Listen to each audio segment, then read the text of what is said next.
So again, we're not doing anything new. We're not learning anything new. We're combining two things we already know in a way we haven't yet. Which technically I guess is something new, but what if I wanted to add 199 together? How do I do that? Did you say something, Libby? No? Van? You mean like you want to add those two strings together? I want to add two numbers together. I want to add this number and this. So I probably should have done this. And y is, so I want to add x and y together. Then use the integer operation to turn both of them into integers. So I could do z is int x plus int y. I think. Correct.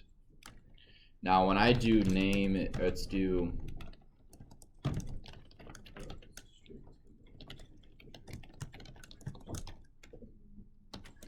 so now when I do this, someone give me an age. 28. 28. It's a good year. So now age is a string. How do I add, so let's go difference is input. Please enter number of years. Give me a number of years. 5. So now I have age and diff. How do I add those together? Age plus diff. Nope. Would it be like integer age? Integer age, just like we did with x and y, Plus int diff. we get 33. Now, so what we did is we took, I'm going to open up. So what we did is we took,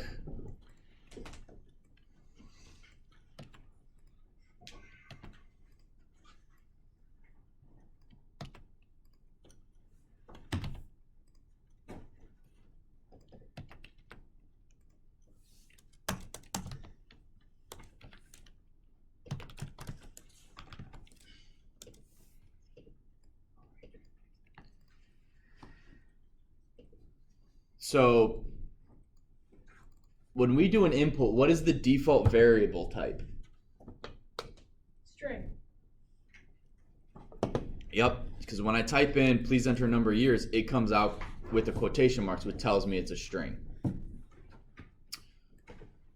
I don't always want to, what if I want to have the person enter in a number?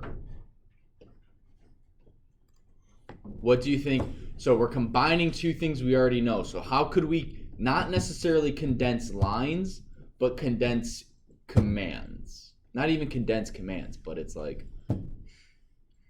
I don't even know how to word it.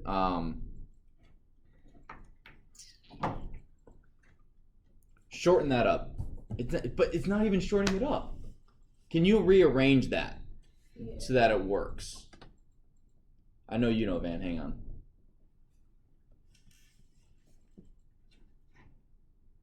Can I put integers anywhere else?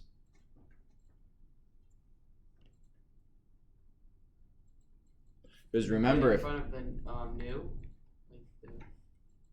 No, I can't put int there. Because remember we can do. Remember we did round. No. It was 99.99.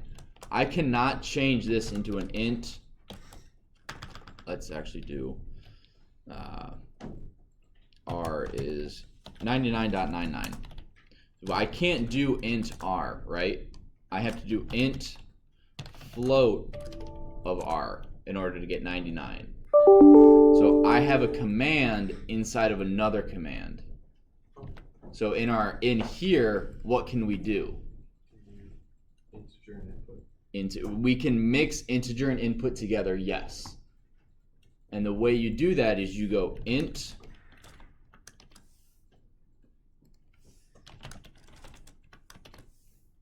and then we can just add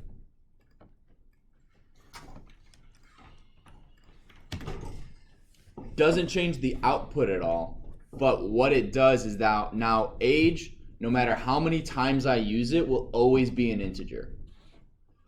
Diff will always be an integer. So if I'm doing what what's your salary, right? And I'm doing a bunch of calculations with salary. I'm doing a bunch of calculations with sales tax. I'm doing a bunch of calculations with this. I don't have to always put int age plus int diff. So it saves time to, that variable is always going to be an integer, period. So whatever they type in is an integer. Does that make sense? So let's do, I'll comment that out. And let's do wages, actually,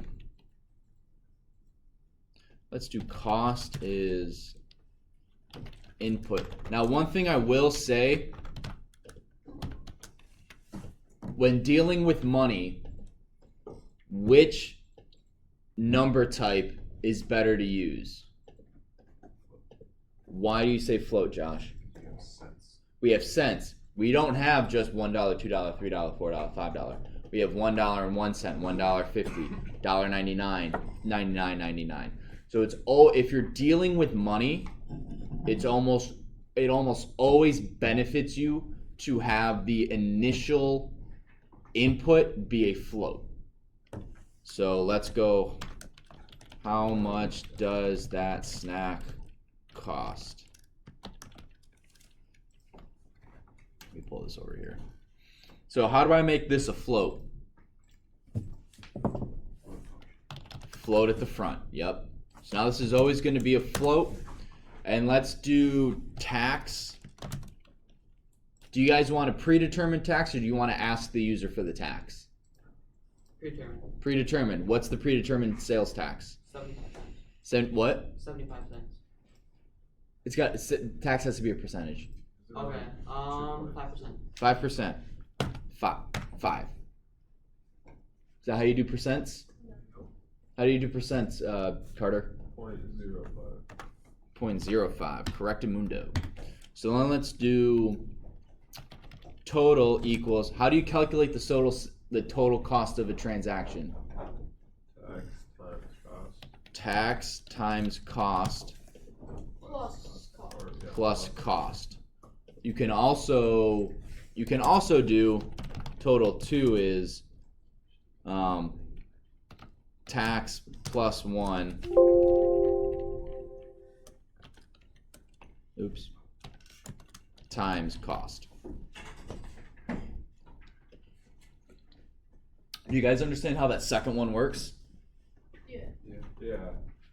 What does the 1 stand for? So when you buy something, you're paying 100% of the cost plus the sales tax. So So if you buy something for $100, you are paying 1 times 100, correct? If sales tax is 5%, you're going to pay 105%. You're going to pay $105. So if you add 1 to the 5, you get 1.05. 1.05 times the cost is $105. So it's just a slightly, like in your head, it's slightly easier for me to do tax that way as opposed to doing 0.7 of plus 1. Yeah. I don't know, but that's just 2 different ways to calculate tax. If you don't like this way, don't do it, doesn't matter. So then we're going to print total cost is now total. Are we good? Are we good, Luke? Yeah. Yeah? All right, let's see. Oh, so this is in class taxes and, oh, that's tases.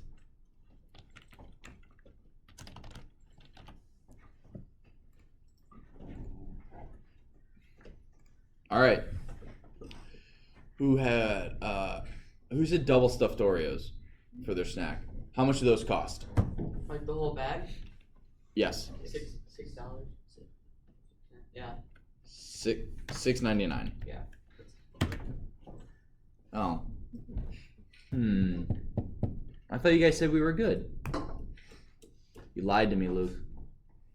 What? Can't believe. You know what? I'm no, I'm kidding. So we ran into a little error, right? This happens all the time. It's not that big a deal.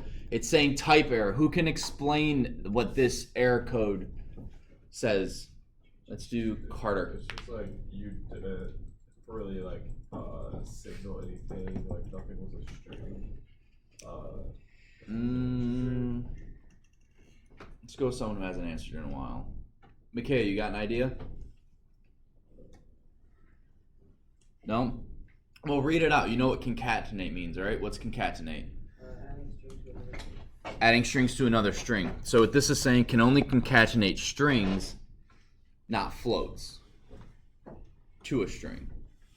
So what in this line is a string? The total cost is? What's total then? I'm sorry, what was that, Mikhail? A variable. Yep, but what type of variable is it? Right? It's a float. Yeah, so we can't add a float to a string. So did they go over this? So what's one way to fix that? STR. Yep.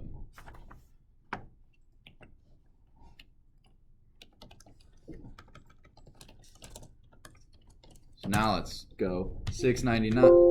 Oops. So the total cost is $7.33, $7.34. So round up. Does that make sense? Can we tell it to round? Yeah, you can tell. Right now, no.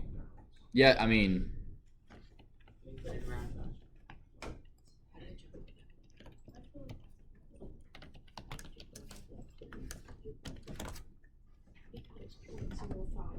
There you go. But it doesn't include the taxes. must be rounding down because 733 rounds down. Yeah. Rounds to the nearest whole number. What? Could you? This is probably there's probably an easier way, and this is a long way. But could you multiply it by 100, round, and then divide it by 100 again? Probably. So string round.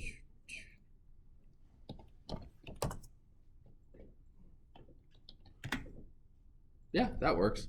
But there is a simpler way. We'll get to that when we do more with strings, but you can actually format a number to however many decimals you want it. You can also format a float to scientific notation, but we actually never cover that in class. So you can format it to 2 decimal points. Yeah, and it will automatically round for you. But that was a good, clever workaround, man. Okay, so do you guys have any questions on what we've covered? So, sorry, can you explain again why you need to put a float before the input? Because, so if this is an int, 650,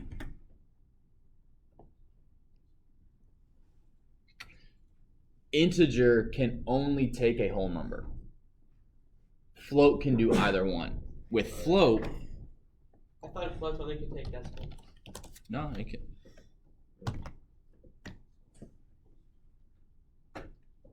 It just puts the dot zero. The dot zero doesn't mess with anything, right? Because it's just dot zero at the end of a float number. That's a whole number, right? So 52.0 doesn't affect.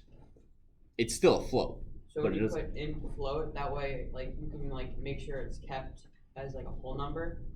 Even if it's a decimal, you can change it when you have a float. Yeah, it's easier to go from a float to an int than an int to a float, because an int to a float will always be dot zero. Yeah. So it behooves you to most of the time use float. I mean, unless you're doing like, how old are you? You're not going to do 15.5. Like, no, you're 15. Like, or whole numbers only, because like real quick. So this is just a brief preview.